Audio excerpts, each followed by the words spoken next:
My name is Cow Mash. I'm an artist, primarily a sculptor, but yeah, a bunch of other things in storytelling with different mediums.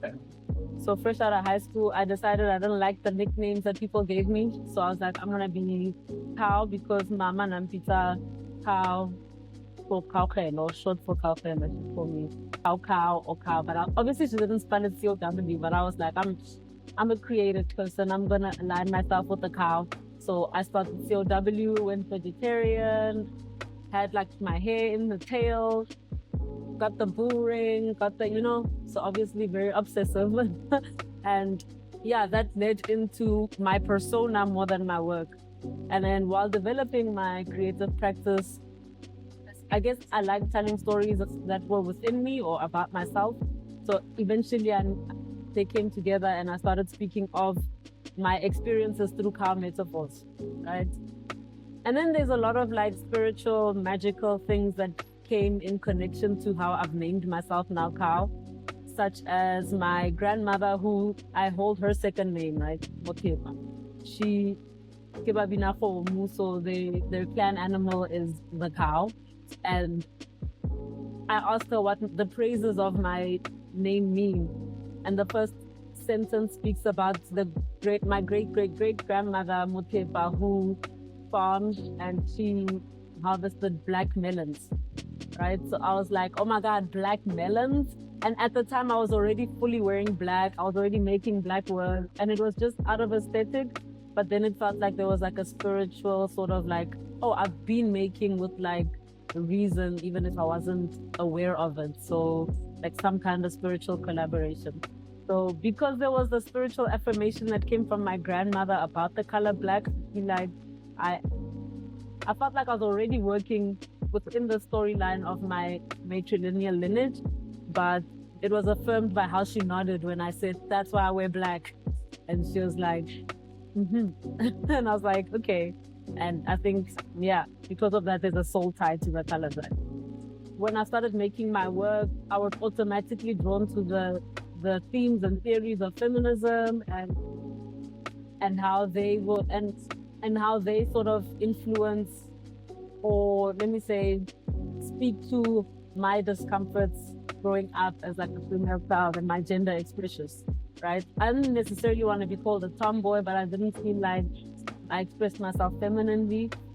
And I even have a problem with like the idea of this is feminine and this is masculine, and thought, this could be fluid. So my stories began in that way, just speaking to womanness, femaleness, my individual femaleness, and creating worlds around how I would have liked to exist in my gender expression. And I think that's unfolded into many other layers of just the matrilineal lineage and stories about world creating farming and, creating an imagination utopia, if you will, but with undertones of the dystopia that I existed.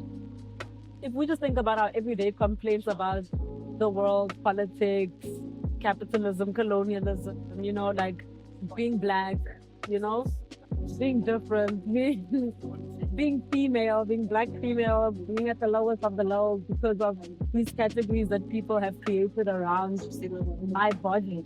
The choices that I don't have for how I've come into the world, people have categories for that, So I think just that as an initial dystopia, but then also adding to that the layers of what I wish I knew. I mean, I think obviously the world developed and change is inevitable, but when I think about how much I feel like I'm longing for a connection with my grandparents that I didn't have, simply based off of the fact that we migrated from Polokwane to Pretoria, and that changes the dynamic completely. You don't have access to your elders the way that you did.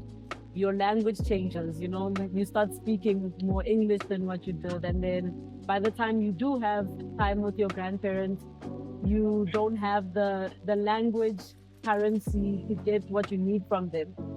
So for that's like my biggest thinking of a dystopia, because when I think about it, inheritance for the black child is the knowledge of the earth, like knowledge of self-sustaining, knowledge of living without all the other stuff that's just painting a soft life. The soft life is really knowing how to make your own food, and build your own house and sustain a community and family and growth beyond that, how you develop your legacies. So yeah, for me, the dystopia of it all is living in this world that looks like maybe we're making it, but the honest of it is moving further and further away from our inheritance. The next few generations, if we don't try hard enough, might not even know our home languages, which means that's dying out, which means our inheritance is diminishing. So yeah.